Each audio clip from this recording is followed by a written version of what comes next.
openly bragging about it.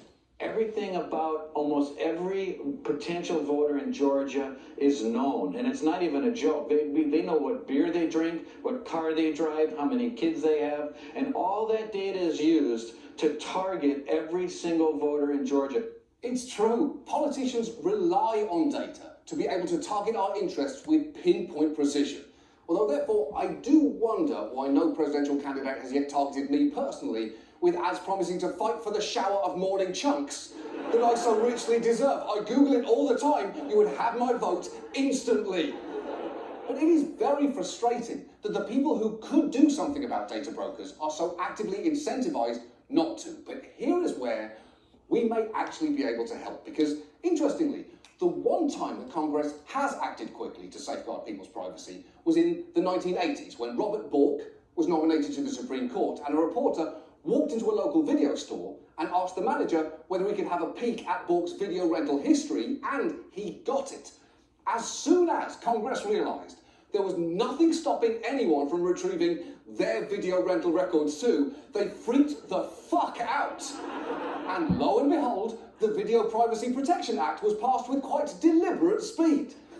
So it seems when Congress's own privacy is at risk, they somehow find a way to act. And it also seems like they're not entirely aware just how easy it is for anyone, and I do mean anyone, to get their personal information, which brings me to me. Because in researching this story, we realised there is any number of perfectly legal bits of fuckery that we could engage in. We could, for example, use data brokers to go fishing for members of Congress by creating a demographic group consisting of men aged 45 and up in a 5-mile radius of the US Capitol who had previously visited sites regarding or searched for terms including divorce, massage, hair loss and midlife crisis. We could call that group Congress and Cabernet and then target that list with ads that might attract those men to click, like marriage shouldn't be a prison, or can you vote twice?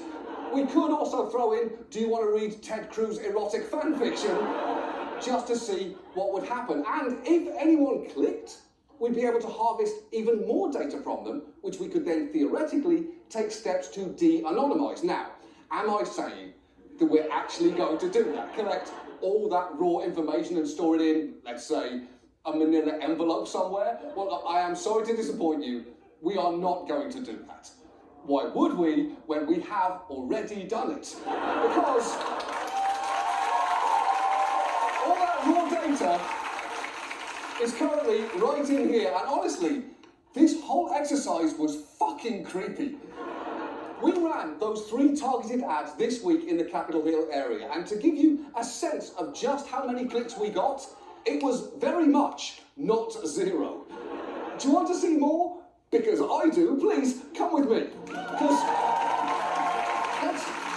let's start with the very first hit that we got. It came at 3:35 p.m. on Tuesday afternoon from around the Embassy Row area, when a man fitting our demographic description clicked on the Ted Cruz ad, meaning that we now have his IP address and device ID, and also know that he did it on an Android phone, so we could now take steps to identify him, just like we could with all these others who clicked on one of our ads in the Capitol Hill area this week, including at least 3 who may have been inside the Capitol building itself.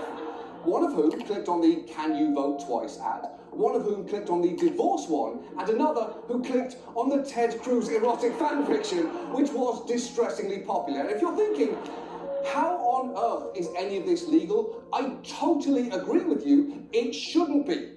And if you happen to be a legislator who is feeling a little nervous right now about whether your information is in this envelope and you are terrified about what I might do with it, you might want to channel that worry into making sure that I can't do anything.